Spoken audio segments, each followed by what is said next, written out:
NDTV world summit में उपस्थित सभी महानुभावों का मैं अभिनंदन करता हूं।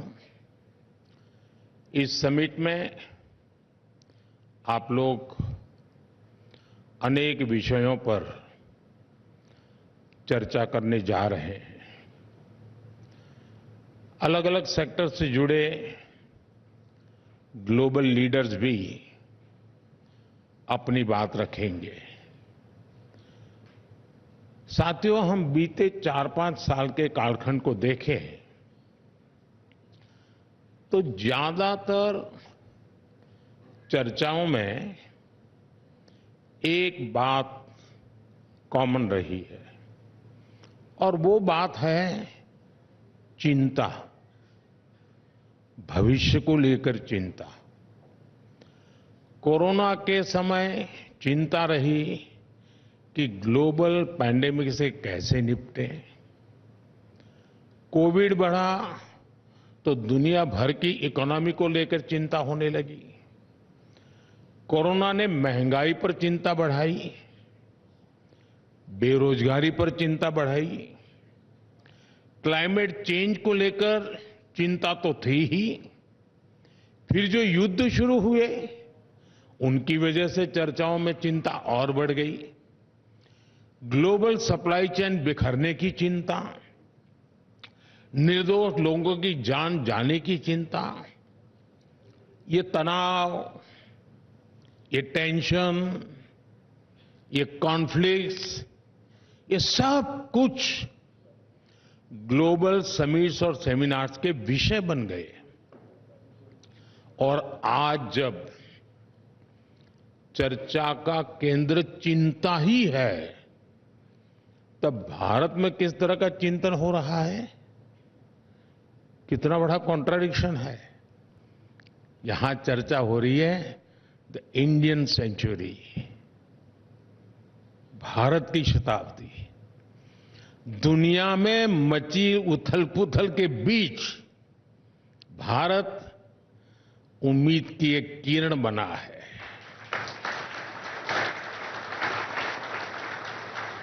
जब दुनिया चिंता में डूबी है, तब भारत आशा का संचार कर रहा है।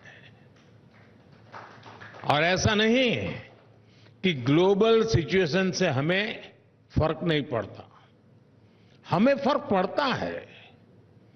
चुनौतियां भारत के सामने भी है, लेकिन एक सेंस ऑफ पॉजिटिविटी यहां है जिसको हम सभी फील कर रहे हैं। और इसलिए द इंडियन सेंचुरी की बात हो रही है। साथियों, आज भारत हर सेक्टर में, हर क्षेत्र में जिस तेजी से काम कर रहा है वो अभूतपूर्व है। भारत की स्पीड, भारत की स्केल अनप्रेसिडेंटेड है। अभी हमारी सरकार के थर्ड टर्म के करीब 125 डेज पूरे हुए हैं। मैं आपके साथ 125 डेज का अनुभव शेयर करूंगा। 125 डेज में गरीबों के लिए 3 करोड़ नए पक्के घरों को मंजूरी मिली है। 125 डेज में हमने 9 लाख करोड़ रुपए के इंफ्रास्ट्रक्चर प्रोजेक्ट पर काम शुरू किया है। 125 डेज में हमने 15 नई वंदे भारत ट्रेनें चलाई हैं। 8 नए एयरपोर्ट पे के काम शुभारंभ हुए हैं। इन्हीं 125 डेज में हमने युवाओं के लिए 2 लाख करोड़ रुपए का पैकेज दिया है। हमने किसानों के बैंक खातों में 21,000 करोड़ रुपए सीधे ट्रांसफर किए हैं।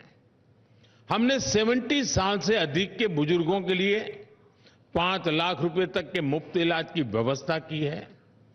आप भारत में हो रहे काम का दायरा देखिए। 125 डेज में 5 लाख घरों में रूफटॉप सोलर प्लांट लगाए गए हैं। एक पेड़ मां के नाम अभियान के तहत 90 करोड़ से अधिक पेड़ लगाए गए हैं। इतना ही नहीं, 125 डेज में हमने 12 नए इंडस्ट्रियल नोड्स को मंजूरी दी है। 125 डेज में हमारे सेंसेक्स और निफ्टी में 6 से 7% की ग्रोथ हुई है। हमारा फॉरेक्स $650 बिलियन से बढ़कर $700 बिलियन के पार कर चुका है। भारत की उपलब्धियों की लिस्ट बहुत लंबी है और मैं सिर्फ 125 डेज की ही बात कर रहा हूं। आपको ये बात भी नोट करनी होगी कि इन 125 डेज में दुनिया भारत में किन विषयों पर चर्चा करने आई। 125 डेज में भारत में कौन से ग्लोबल इवेंट्स हुए। भारत में टेलीकॉम और डिजिटल फ्यूचर पर चर्चा करने के लिए इंटरनेशनल असेंबली हुई। भारत में ग्लोबल फिनटेक फेस्टिवल हुआ। भारत में ग्लोबल सेमीकंडक्टर इकोसिस्टम पर चर्चा हुई। रिन्यूएबल एनर्जी और सिविल एविएशन के फ्यूचर की इंटरनेशनल कॉन्फ्रेंस भारत में हुई। फ्रेंड्स, ये सिर्फ इवेंट्स की लिस्ट नहीं है, ये भारत के साथ जुड़ी होप की भी लिस्ट है। इससे भारत की दिशा और दुनिया की आशा, ये दोनों समझ आती है। ये वो विषय हैं जो आने वाले समय में दुनिया का भविष्य तय करेंगे और इन विषयों की चर्चा के लिए आज दुनिया भारत आ रही है। साथियों, आज भारत में इतना कुछ हो रहा है, हमारे तीसरे टर्म में जो गति भारत ने पकड़ी है, उसे देखकर बहुत सी रेटिंग एजेंसीज ने भारत का ग्रोथ फोरकास्ट और बढ़ा दिया है। यहां जो भारत को सबसे ज्यादा प्यार करते हैं, ऐसे श्रीमान मार्क मोबियस जैसे पार्टी एक्सपर्ट यहां मौजूद है। वो जिस प्रकार भारत में होने वाले इन्वेस्टमेंट को लेकर उत्साहित है, उसका बहुत महत्व है। जब वो ग्लोबल फंड्स को कहते हैं कि अपना कम से कम 50% फंड भारत के शेयर मार्केट में इन्वेस्ट करे, तो इसका एक बड़ा मतलब है, बहुत बड़ा मैसेज है। साथियों, भारत आज एक विकासशील देश भी है और उभरती हुई शक्ति भी है। हम गरीबी की चुनौतियां भी समझते हैं और प्रगति का रास्ता बनाना भी जानते हैं। हमारी सरकार तेजी से नीतियां बना रही है, निर्णय ले रही है, नए रिफॉर्म्स कर रही है। हालांकि पब्लिक लाइफ में कई बार मुझे भांति भांति के लोग मिल जाते हैं। कुछ लोग कहते हैं, मोदी जी 3 बार लगातार सरकार तो बना ली, इतने सारे काम तो कर ही लिए, तो इतनी दौड़-धूप क्यों करते रहते हो? क्या जरूरत है? दुनिया की 5वीं बड़ी इकोनॉमी बन गए, इतने माइलस्टोन है, इतने पेंडिंग डिसीजन आपने ले लिए, इतने सारे रिफॉर्म्स कर लिए, अब क्या जरूरत है इतनी मेहनत की? ऐसा कहने वाले मुझे ढेर सारे लोग मिलते हैं, लेकिन जो सपने हमने देखे हैं, जो संकल्प लेकर के हम चले हैं, उसमें न चैन है न आराम है।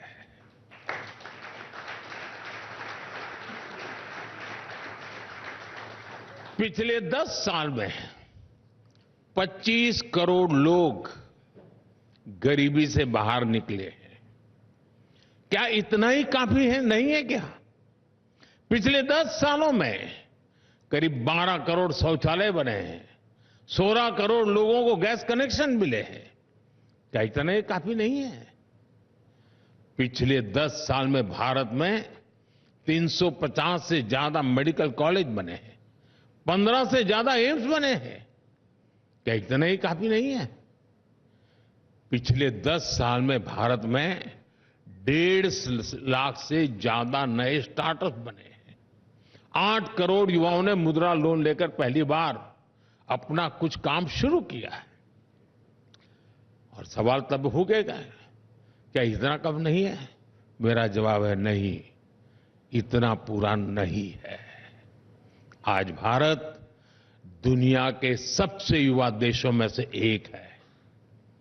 इस युवा देश का पोटेंशियल हमें आसमान की ऊंचाई पर पहुंचा सकता है, और इसके लिए हमें अभी बहुत कुछ करना है, बहुत तेजी से करना है। साथियों, आज भारत की सोच और अप्रोच में जो बदलाव आया है, उसे आप भी जरूर नोटिस कर रहे होंगे। आमतौर पर परंपरा रही है और स्वाभाविक भी है, उसको गलत मैं नहीं मानता हूं। हर सरकार पिछली सरकारों के काम से तुलना करती है, और वो एक मानदंड होता है कि भाई पहले क्या था, अब क्या हुआ, पहले कितना था, अब कितना हुआ, और इससे संतोष भी मान लेती है कि चलो पिछली सरकार से हमने बेहतर किया। ज्यादा से ज्यादा पिछले 10-15 साल से तुलना करनी होती है कि तब और अब में क्या अंतर आया, इसको ही अपनी उपलब्धि मान लेती है। हम भी कभी इस रास्ते पर चलते थे, बहुत स्वाभाविक था, लेकिन अब हमें वो रास्ता भी रास नहीं आ रहा है। अब हम बीते हुए कल और आज की तुलना करके आराम फरमाने वाले लोग नहीं है। अब सफलता का मापदंड सिर्फ ये नहीं है कि हमने क्या पाया, अब हमारा आगे का लक्ष्य है हमें कहां पहुंचना है। हम उस ओर देख रहे हैं। अब कहां तक पहुंचे, कितना बाकी है, कब तक पहुंचेंगे, यानी एक नया अप्रोच लेकर के मैं पूरी सरकारी मशीनरी के साथ काम ले रहा हूं। अब भारत फॉरवर्ड लुकिंग सोच के साथ आगे बढ़ रहा है। 2047 तक विकसित भारत का संकल्प भी इसी सोच को दिखाता है। अब हम देखते हैं कि विकसित भारत का जो हमारा संकल्प है, उसकी सिद्धि के लिए हम यहां कहां तक पहुंचे हैं, हमें और कितना करना है, हमें किस स्पीड और स्केल का परिश्रम करना है। और ऐसा नहीं है कि ये सरकार ने तय कर दिया और टारगेट सेट हो गया। विकसित भारत के संकल्प से आज भारत के 140 करोड़ लोग जुड़ गए हैं। वो खुद इसे ड्राइव कर रहे हैं। ये जन भागीदारी का अभियान ही नहीं, बल्कि भारत के आत्मविश्वास का आंदोलन भी बन चुका है। आपको हैरानी होगी, जब सरकार ने विकसित भारत के विजन डॉक्यूमेंट पर काम करना शुरू किया तो लाखों लोगों ने अपने सुझाव भेजे। स्कूल, कॉलेज, यूनिवर्सिटीज में डिबेट्स हुए, डिस्कशंस हुए, सरकारी और सामाजिक संगठनों ने डिबेट्स किए। जनता से जो सुझाव मिले, उनके आधार पर भारत ने अगले 25 साल के लक्ष्य तय किए। विकसित भारत पर डिस्कशंस आज हमारी कॉन्सेंस का, हमारे चैतन्य का हिस्सा बन चुका है। मैं समझता हूं ये जनशक्ति से राष्ट्र शक्ति के निर्माण का सबसे बड़ा उदाहरण है। साथियों, आज भारत के पास एक और एडवांटेज है जो इस सदी को भारत की सदी बनाने के लिए बहुत महत्वपूर्ण है। आप सब जानते हैं कि ये एआई का दौर है। दुनिया का वर्तमान और भविष्य एआई से जुड़ा हुआ है, लेकिन भारत के पास डबल एआई पावर की एडवांटेज है। और आपके मन में सवाल होगा कि दुनिया पास एक ही एआई है, ये मोदी के पास डबल एआई कहां से आ गई? दुनिया की नजरों में एक ही एआई है, वो है आर्टिफिशियल इंटेलिजेंस। लेकिन हमारे पास वो तो है ही, दूसरी एआई है एस्पिरेशनल इंडिया।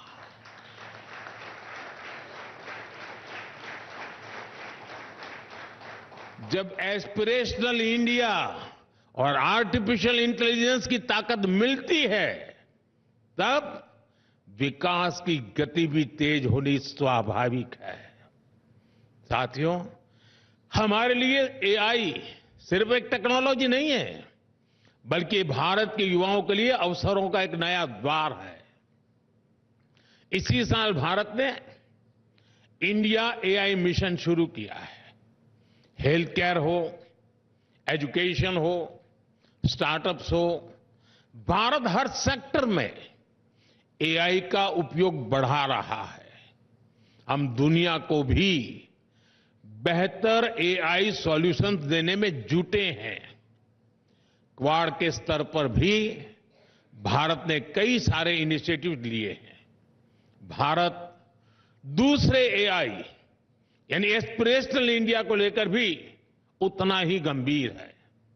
भारत का मिडिल क्लास, भारत के सामान्य जन, उनकी ईज ऑफ लिविंग, उनकी क्वालिटी ऑफ लाइफ, भारत के छोटे उद्यमी, एमएसएमईज, भारत के युवा, भारत की महिलाएं, हम सबके एस्पिरेशंस को ध्यान में रखते हुए नीतियां बना रहे हैं, निर्णय ले रहे हैं। साथियों, एस्पिरेशनल इंडिया का एक उदाहरण भारत में कनेक्टिविटी को लेकर हो रहा शानदार काम है। हमने फास्ट फिजिकल कनेक्टिविटी और इंक्लूसिव कनेक्टिविटी पर बहुत फोकस किया है। ये डेवलपमेंट की एस्पिरेशन रखने वाले समाज के लिए बहुत जरूरी होता है। भारत के लिए तो ये और अधिक जरूरी है। इतना बड़ा देश, इतनी डाइवर्स ज्योग्राफी, भारत के पोटेंशियल को सही मायने में रियलाइज करने के लिए तेजी से कनेक्ट करना आवश्यक था। इसलिए हमने एयर ट्रैवल पर भी विशेष फोकस किया। मुझे याद है कि जब मैंने पहली बार कहा कि मैं हवाई चप्पल पहनने वालों को हवाई यात्रा कराना चाहता हूं, तो एक स्वाभाविक सा रिएक्शन था कि ये भारत में कैसे संभव है। लेकिन हम आगे बढ़े और उड़ान योजना शुरू हुई। आज उड़ान को 8 साल पूरे हो चुके हैं। उड़ान के तहत हमने 2 पिलर्स पर काम किया। एक टियर 2, टियर 3 शहरों में एयरपोर्ट्स का नया नेटवर्क बनाया और दूसरा एयर ट्रैवल को अफोर्डेबल बनाया, सबकी पहुंच में लाई। उड़ान योजना के तहत करीब 3 लाख फ्लाइट्स उड़ान भर चुकी हैं। इनमें 1.5 करोड़ आम नागरिक सफर कर चुके हैं। आज 600 से अधिक रूट्स उड़ान के तहत और इनमें से ज्यादातर छोटे शहरों को कनेक्ट करते हैं। 2014 में देश में 70 के आसपास एयरपोर्ट थे। आज देश में एयरपोर्ट की संख्या 150 को पार कर गई है। उड़ान योजना ने दिखाया है कि कैसे समाज की एस्पिरेशन विकास को गति देती है। साथियों, मैं आपको युवाओं से जुड़े कुछ उदाहरण देता हूं। हम भारत के युवाओं को एक ऐसी फोर्स बनाने में जुटे हैं जो पूरी दुनिया की ग्रोथ को ड्राइव कर सके, और इसलिए education, skill development, research, employment पर हमारा बहुत ज्यादा जोर है। पिछले 10 साल में इन क्षेत्रों में जो काम हमने किए हैं उसके नतीजे मिलने लगे हैं। अभी कुछ दिन पहले ही टाइम्स हायर एजुकेशन रैंकिंग आई है।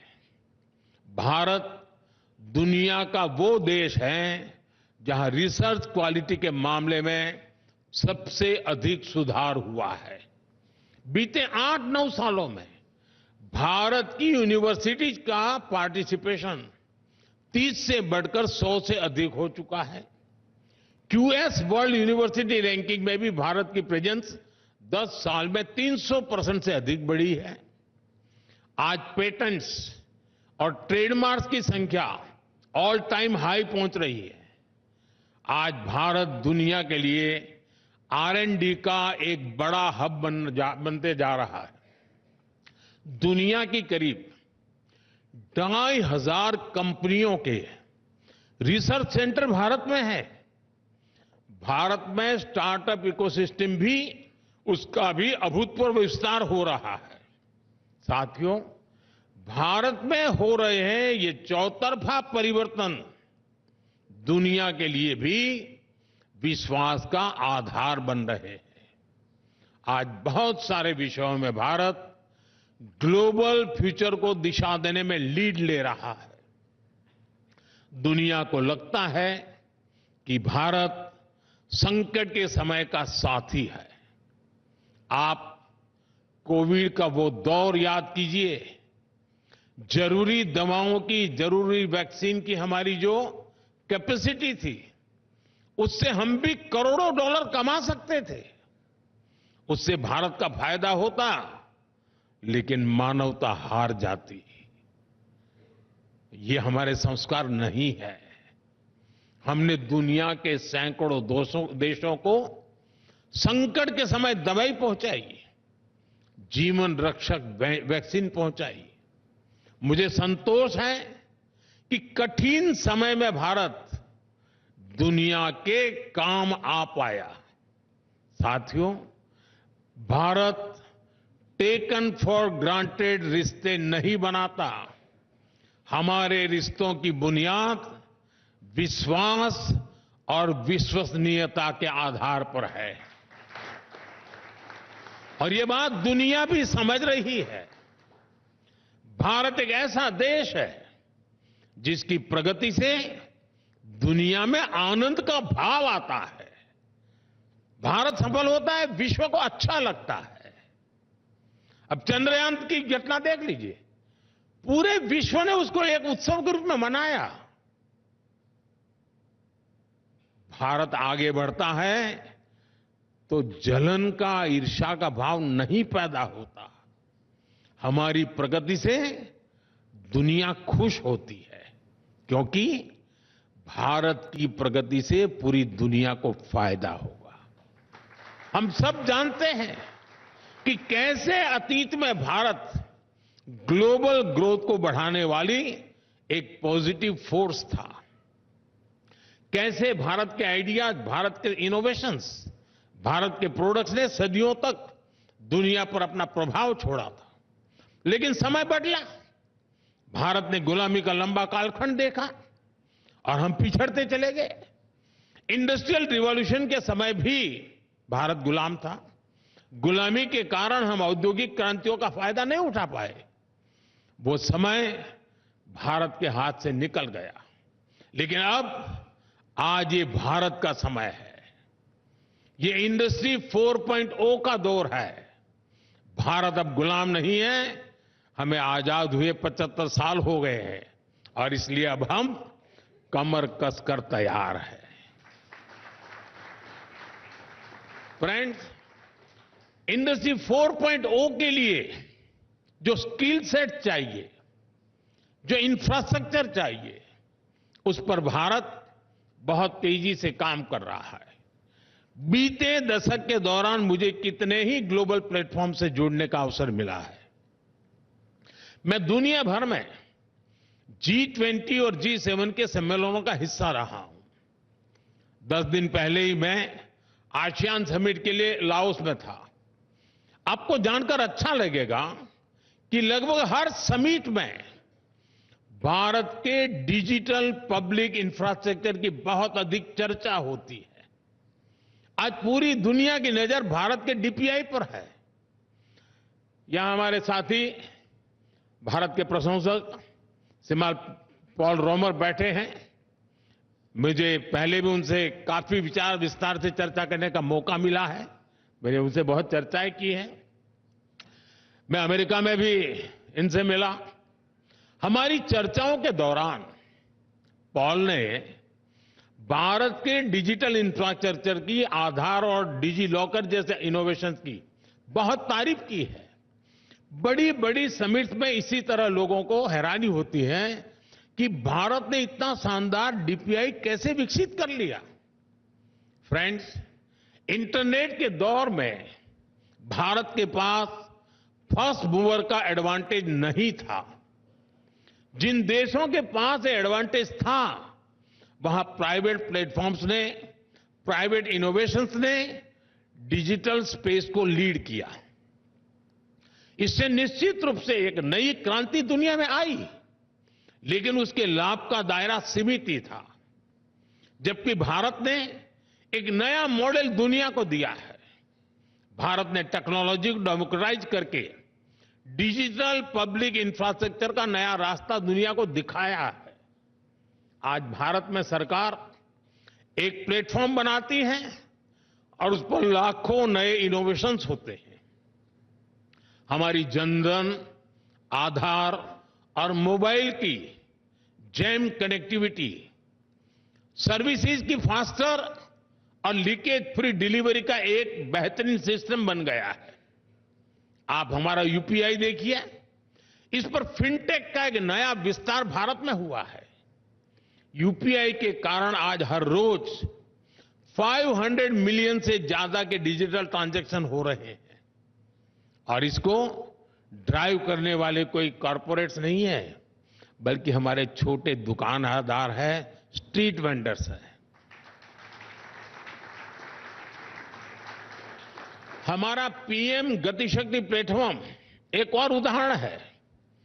पीएम गतिशक्ति को हमने इंफ्रास्ट्रक्चर प्रोजेक्ट्स के निर्माण में जो साइलोज आते थे, उसको दूर करने के लिए बनाया था। आज ये हमारे लॉजिस्टिक इकोसिस्टम को ट्रांसफॉर्म करने में मदद कर रहा है। ऐसे ही हमारा ओएनडीसी प्लेटफॉर्म है। ये ऑनलाइन रिटेल को ज्यादा डेमोक्रेटाइज, ज्यादा ट्रांसपेरेंट करने वाला इनोवेशन सिद्ध हो रहा है। भारत ने दिखाया है कि डिजिटल इनोवेशन और डेमोक्रेटिक वैल्यूज को एग्जिस्ट कर सकती है। भारत ने दिखाया है कि टेक्नोलॉजी, इंक्लूजन, ट्रांसपेरेंसी और एम्पावरमेंट का टूल है, कंट्रोल और डिवीजन का नहीं। साथियों, 21वीं सदी का ये समय, ये मानव इतिहास का सबसे महत्वपूर्ण समय है। ऐसे में आज के युग की बड़ी जरूरतें हैं स्टेबिलिटी, सस्टेनेबिलिटी और सॉल्यूशंस। ये मानवता के बेहतर भविष्य के लिए सबसे जरूरी शर्तें हैं और भारत आज यही प्रयास कर रहा है। इसमें भारत की जनता का एक निष्ठ समर्थन है। 6 दशक में पहली बार देश के लोगों ने किसी सरकार को लगातार तीसरी बार अपना जनादेश दिया है। ये मैसेज स्टेबिलिटी का है, अभी हरियाणा में चुनाव हुए हैं। इन चुनावों में भी भारत की जनता ने स्टेबिलिटी के इस भाव को और मजबूती दी है। साथियों, क्लाइमेट चेंज का संकट आज पूरी मानवता का संकट बन गया है। इसमें भी भारत लीड लेने की कोशिश कर रहा है। ग्लोबल क्लाइमेट चेंज में हमारा कंट्रीब्यूशन न के बराबर है, फिर भी भारत में हमने ग्रीन ट्रांजिशन को अपनी ग्रोथ का फ्यूल बनाया है। आज सस्टेनेबिलिटी हमारी डेवलपमेंट प्लानिंग के कोर में है। आप हमारी पीएम सूर्यघर मुफ्त बिजली योजना को देख लें, खेतों में सोलर पंप लगाने की स्कीम को देख लें, हमारा ईवी रिवॉल्यूशन हो या इथेनॉल ब्लेंडिंग प्रोग्राम हो, बड़े बड़े विंड एनर्जी फार्म हो या एलईडी लाइट्स मूवमेंट हो, सोलर पावर्ड एयरपोर्ट्स हो या बायोगैस प्लांट्स पर फोकस हो, आप हमारा कोई भी प्रोग्राम, कोई भी स्कीम देख लीजिए, सभी में ग्रीन फ्यूचर को लेकर, ग्रीन जॉब्स को लेकर एक स्ट्रांग कमिटमेंट ही पाएंगे। साथियों, स्टेबिलिटी और सस्टेनेबिलिटी के साथ साथ भारत आज सॉल्यूशंस पर भी फोकस कर रहा है।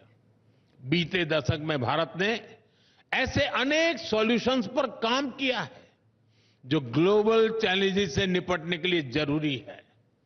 इंटरनेशनल सोलर अलायंस हो, कोalition फॉर डिजास्टर रेजिलिएंट इंफ्रास्ट्रक्चर हो, India middle east economic corridor हो, ग्लोबल बायोफ्यूल अलायंस हो, योग हो, आयुर्वेद हो, मिशन लाइफ हो, मिशन मिलेट्स हो, भारत की तरफ से लिए गए सभी इनिशिएटिव्स दुनिया की चुनौतियों के समाधान देने वाले हैं। साथियों, मुझे खुशी है कि भारत का बढ़ता सामर्थ्य दुनिया की बेहतरी को सुनिश्चित कर सक रहा है।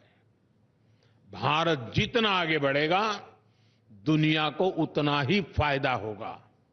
हमारा प्रयास होगा भारत की सेंचुरी सिर्फ भारत की नहीं, बल्कि पूरी मानवता की जीत की सेंचुरी बने।